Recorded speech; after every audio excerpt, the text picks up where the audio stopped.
আজকাল বেসিক্যালি জামা কাপড় কেনা থেকে শুরু করে অনলাইনে শিক্ষা পর্যন্ত সবকিছু কিন্তু আমরা অনলাইন থেকে কনজিউম করছি, কারণ এখন তো সবকিছু অনলাইন না। এখন ওই কন্টেন্টটা বানাচ্ছি সেটাও অনলাইনে, এখন বেশিরভাগ জিনিসই অনলাইন। কিন্তু বস, অনলাইনে কাউকে গুরু মানার আগে কিন্তু খুব সাবধান। কখনো ঝামেলা লাগলে একটা খুব কমন ডায়লগ হচ্ছে, একে অপরকে দেখবো ভাই তোর পিছনে কত দম আছে, দেখবো তারা আসিস না আসিস, দেখবো তোর পিছনে কত দম আছে। কিন্তু তাই বলে কি আপনি কখনো জানেন পিছনে দম রাখার জন্য কি কেউ এইভাবে ট্রেনিং করে?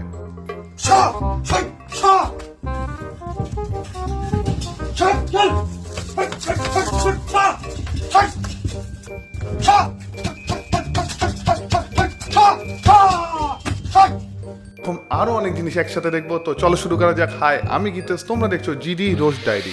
আপনার পিছন শক্ত করার জন্য সব থেকে মেন ইম্পর্টেন্ট হচ্ছে একটা ফাঁকা গ্যাস সিলিন্ডার, যেটা মোস্ট ইম্পর্টেন্ট। আপনার এখানে মেন ইকুইপমেন্টটাই হচ্ছে ওদের জিমে একটা গ্যাস সিলিন্ডার। সেই সিলিন্ডার দিয়ে নিজের পিছন শক্ত করুন।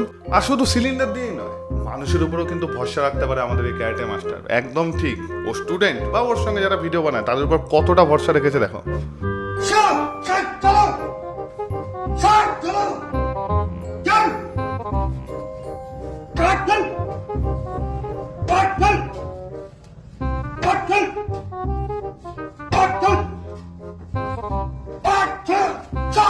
মানে একটু 19 থেকে 20 হলেই ব্যাস শেষ, তোমার বল উড়ে যেত দাদা, ব্যাস তারপর তোমার জীবন শেষ।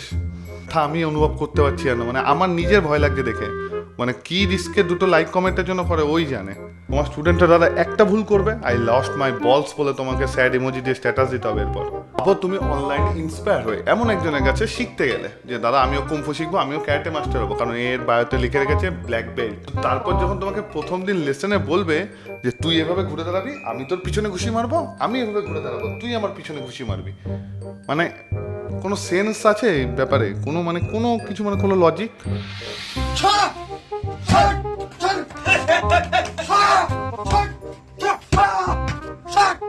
আর প্রত্যেক টিকটকারের যেমন একজন থাকতো না যে গুন্ডা হয়ে আসতো আর মার খেতো, যে গুন্ডার অ্যাক্টিংটা করতো, মানে মার খাওয়ার অ্যাক্টিংটা ওর ছিল কমন। কেউ কেউ মিউচুয়ালি করতো, মানে তুই আমার ভিডিওতে তুই মার খাবি, তোর ভিডিওটা আমি মার খাবো।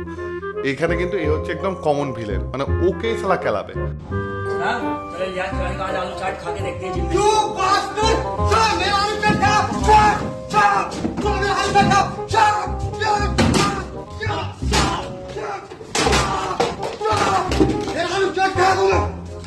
না না না না, দেখলে না যে এই যে আলু চাট খাচ্ছে বলে ওকে মারলো, যে না ভাই খুব হেলদি ডায়েট ফলো করছে, একদম না, নিজের স্বার্থে খেলিয়েছে। ওকে খেলাতে ভালোবাসে, মানে আলু চাটও কিন্তু ওকে ওই চিনিয়েছিল।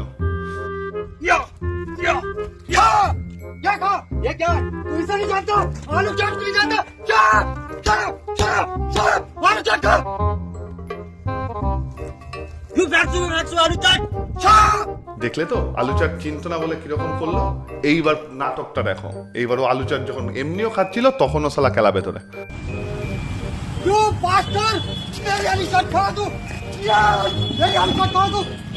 বুঝলো তো, সঙ্গে আরেকটাও থাকে, ওইটা মার খায় না, মার শুধু এই খায়। আমি শুধু ভাবি কোন স্পোর্টসে নিজের এই যে পিছন শক্ত করে কোন স্পোর্টসে কাজে লাগে? বক্সিং, ক্যারাটে, মানে কোথায়? মানে এই জায়গাটা আমাদের এমনি অনেক পাঞ্চ অ্যাবজর্ব করতে হয়, আমাদের এমনি খুব বেশি ট্রেন করতে লাগে না এই জায়গাটা। ধরো আমি এই দাদার থেকে ফুল ট্রেনিং নিয়ে 6 মাসের কোর্স করে দাদার কাছ থেকে আসলাম, কারণ দাদা তো আবার সার্টিফাইড ট্রেনার না। আসলাম, রাস্তায় কারোর সঙ্গে মারামারি লাগলো, তখন আমি কি বলবো? ওয়েট, দম থাকে তো আমার পিছনে। এটা কি যুক্তি? মানে এরকম কোনদিন দেখেছো কোথাও মারামারি হচ্ছে বা কোনো স্পোর্টসে? মানে ক্রিকেটে বল আসছে এরকম পিছন ঘুরে ঠেকাবো, ফুটবলে কেউ পাঞ্চ করছে, এটা অনেক সময় এমনি হয়ে যায় ঘুরে যাচ্ছি। বক্সিং এর সামনে ফাইট করতে হয়, তোমার পিছনে কে ঘুষি মারবে? ধরো না বক্সিং, ও তো গ্লাস পরে পিছনে ঘুষি মারছে, ভাই কে? তুমি ভাবো না কোন বক্সিং ম্যাচে দেখেছো বলো তো যে আরেকজন বক্সার একজনের পিছনে ঘুষি মারার চেষ্টা করছে? ভাই মানে ওর পিছন নিয়ে এত অবসেসড কেন ভগবান জানে।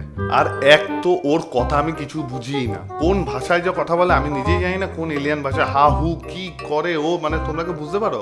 দু একবার শুধু আলু চাট বুঝি কথাটা, আর কিছু বুঝিই না। তোমরা কেউ বুঝলে আমাকে প্লিজ কমেন্টে জানিও তো।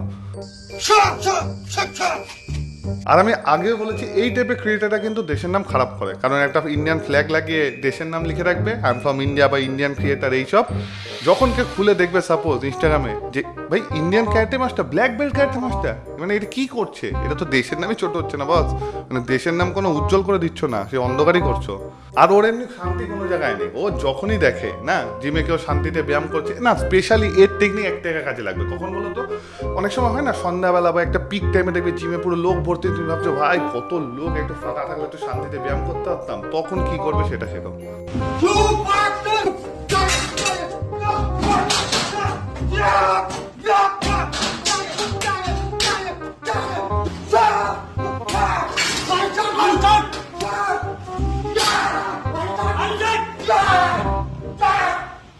মানে ওর আছে চুলকানি আছে, মানে একটা যে মাস্টার, যেটা ব্ল্যাক বেল্ট বা তার মধ্যে কি একটা থাকবে, কামনেস থাকবে, শান্তশিষ্ট, মানে প্রয়োজন ছাড়া নিজের শক্তি প্রয়োগ করবে না। আর একে র্যান্ডামলি জাকা বাচ্চা তাকে খেলাতে থাকছে, মানে কেউ শান্তিতে ব্যায়াম করছে, ওর হচ্ছে না, ওর ইনস্টাগ্রাম কন্টেন্ট বানাতে হবে, তো ওকে কি খেলানো শুরু।